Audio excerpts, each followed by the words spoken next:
Welcome to one more video on 8086 memory interfacing. This short video is to explain you a small example of 8086 memory interfacing. Now, see the specifications given. You need to design an address decoder logic. You need to design an address decoder logic to 8086 microprocessor given following specification. What are those specifications given? You need to interface 256K of ROM starting from the address 0000H hexadecimal value. Similarly, you need to interface another 256K of ROM starting from the address C0000H. And you need to interface another 256K of RAM starting from the address 6000H. This is the specifications given to you whenever you have been asked to interface memory and you need to design an address decoder logic for this. Along with this, you are also given what is the size of the memory chips available to you. In this, it is mentioned that what is there with you physically is 64K ROMs. Any number, any number. How many is required? You need to calculate it from here. Similarly, you also have been given 64K of RAM, any numbers. Now here you see you have been given 274 LS138 decoders. Now using this, you have to design a memory interfacing circuit, or we call it as address decoder logic. Now, you all know first step is to know how many memory devices are required and what is its address map or memory map, right? Let us start from the first 256K of ROM starting from the address 0000H. Now you see here, we know that we need to do this division until you get a memory chip which is physically available to you, right? Now let us take this 256K, right? Now 256K chip is not available, you divide into 128 and 128. So this chip is also not available, right? So once again you divide into this 64, 64, 64. This division is very important, right? Now see, this is a ROM, okay? You take this as the ROM 1 and ROM 2, and this 64K is going to have the even addresses of ROM, and this 64K is going to have odd addresses of ROM 1. Similarly, this is going to save or have the even addresses and odd addresses. Now, what are the memory map? What are the address range these memory chips are going to have? Now, see here. So, moment you talk about 256K of ROM, okay, when starting address is 0000H, definitely ending address will be 3FFFH. And I have informed you that you all should know how to calculate this ending address. This is very important, right? Now see, once again we are dividing this into 128 and 128. Okay, now what is the address range for this? Address range for this is going to be 00000 to 1FFFFH. This is 128K. So this address range continues from here. Okay, you just have to add plus 1 to this. You will get 20000, and then add 1FFFF to H. You will get 3FFF ending address. Right? So this is the ending. This is starting and ending address of this 128K, and this is starting and ending address of this. That means this is the start. This is the address map of ROM1. This is the address map of ROM2. And as usual, for 8086 microprocessor, you need to divide into even and odd. So this is going to hold the even addresses of memory 128K, that is even addresses of ROM1. This is going to hold odd addresses of ROM. Similarly, this is going to hold even addresses of ROM2. This is going to hold odd addresses of ROM2. So this is the way we have divided the first ROM, which is supposed to be in the address map of 00000H to 3FFFFH. Similarly, can we try with other memory? Can we try with other memory? Yes, of course. Only the starting address is different here. Division remains same, right? So only starting address is different. Accordingly, your ending address also will change. Okay. Accordingly, you divide 128, name it as ROM3 and ROM4. Okay, and you know how to calculate this starting address and the ending address, right? In my previous video I have explained you how to calculate this ending address as per the size, right? Now all the even addresses in this range will come in this memory chip, all the odd addresses will come in this memory chip. So ROM3 even address will be coming in this ROM3 even, and odd addresses will be coming in ROM3 odd. Similarly for ROM4.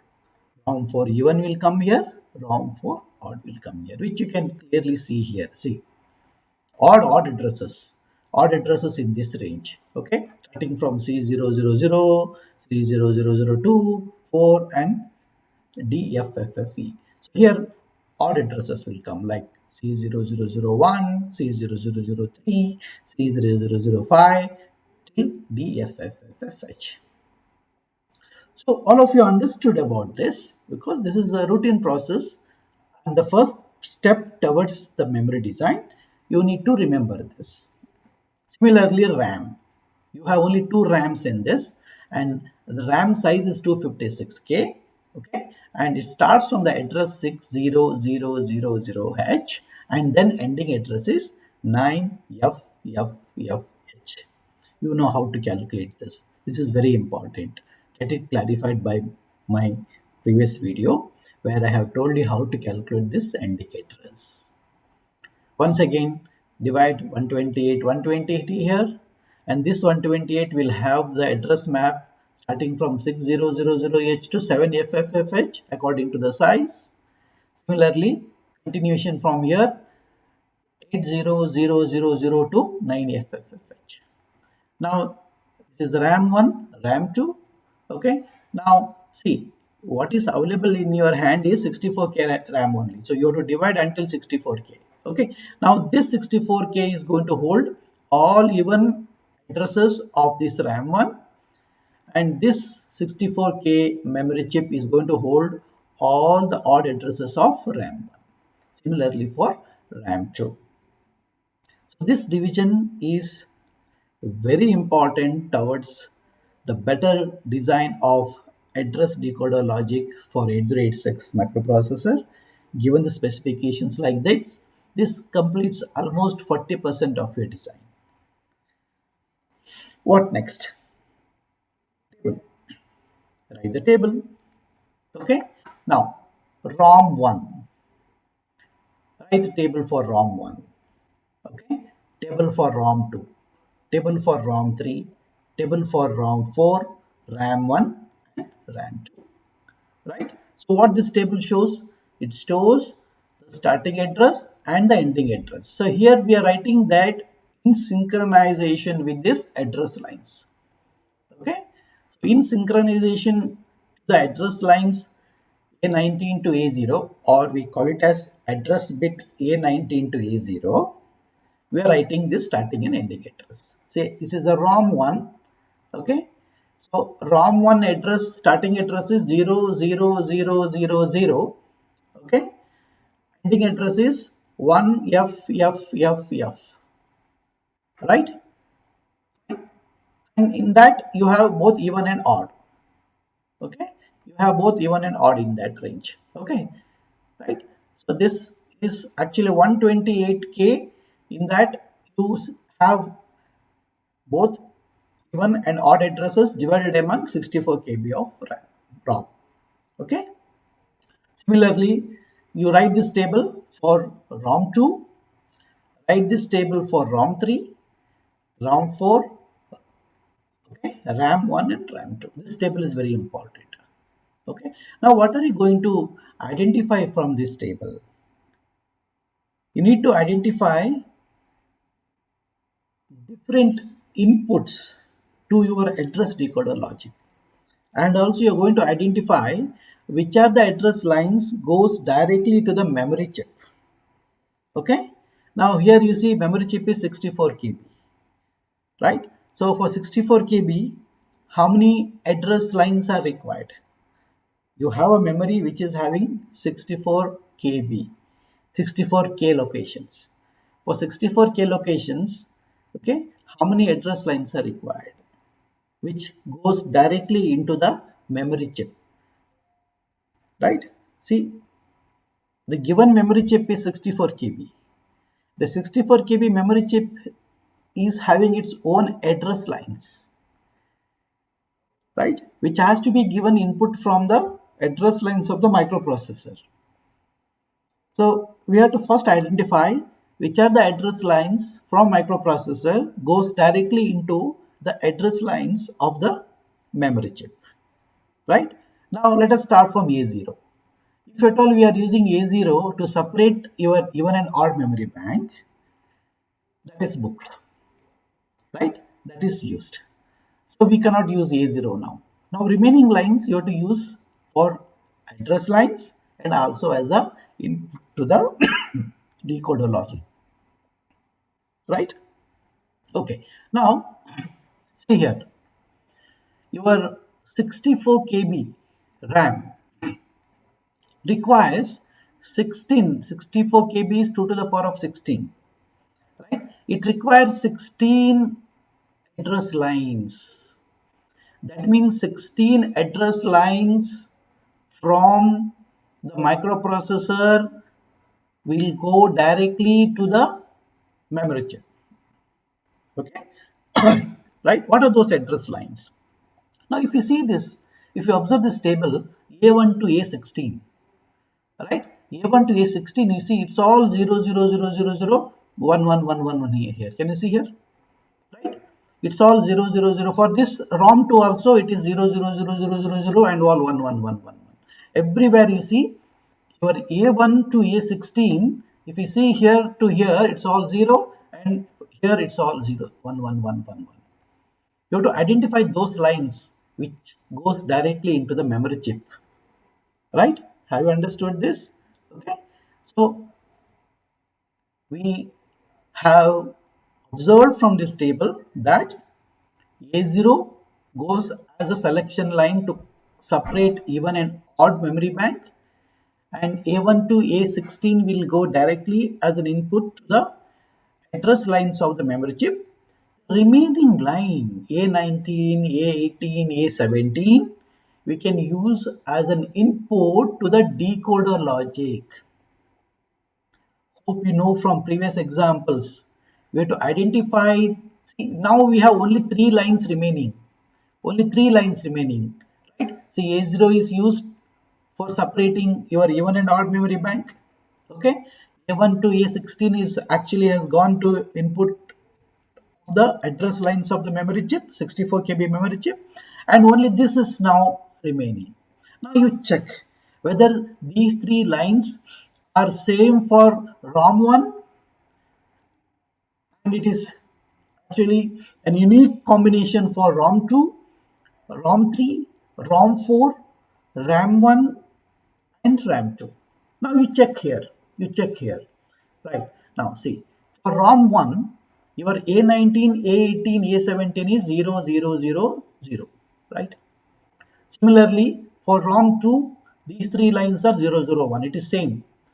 For for ROM 3, it is 110, and ROM 4, it is 1111 here, and it is 011 here, and 100 here. So you have this unique combinations for all these things.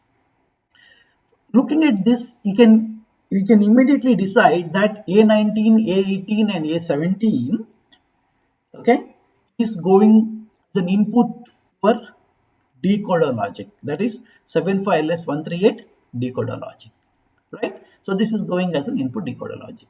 Now you have identified what are the inputs going to the address decoder logic of this design, right? Let us now form a circuit for this, right?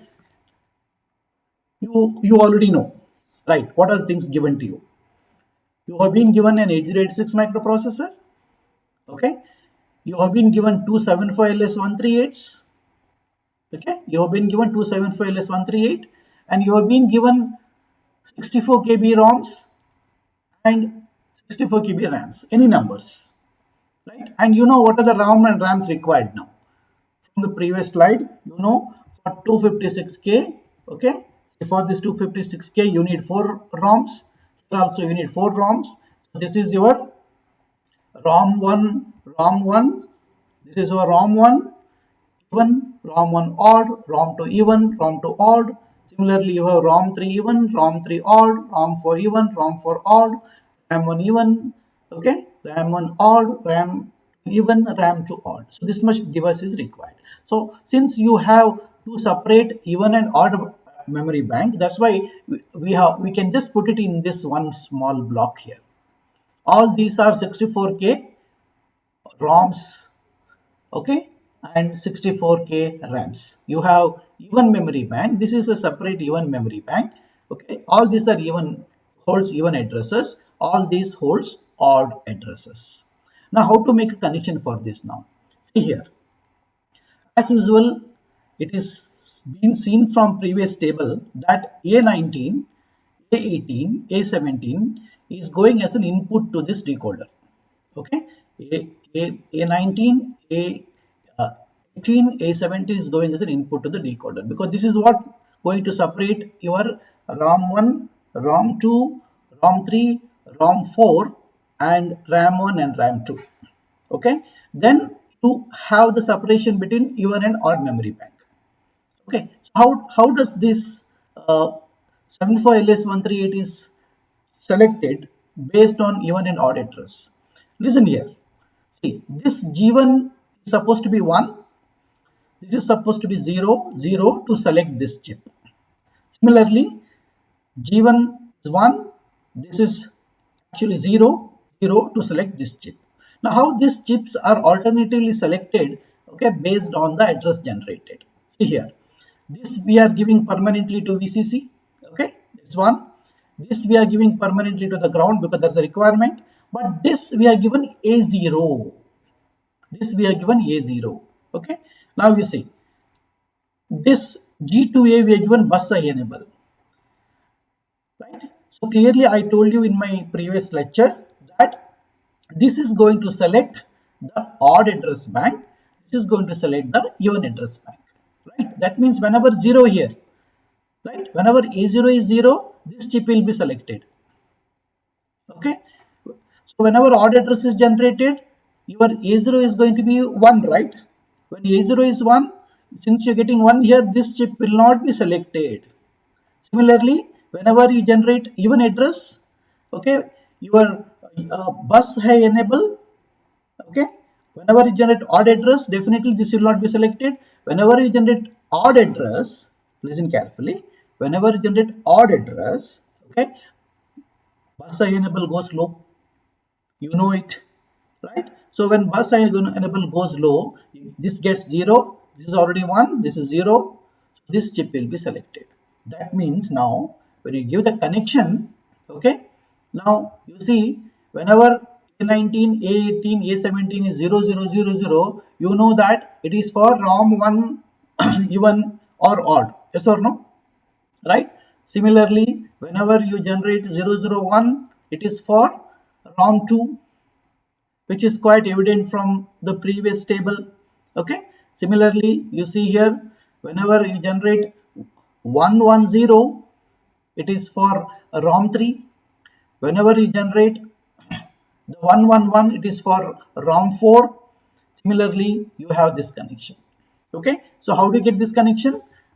You get this connection from this table. See here. 0000 ROM 1, 001 for ROM 2, 110 ROM 3, 111 for ROM 4, 011 and 100 for RAM 1, RAM 2 respectively. Accordingly, you are going to draw.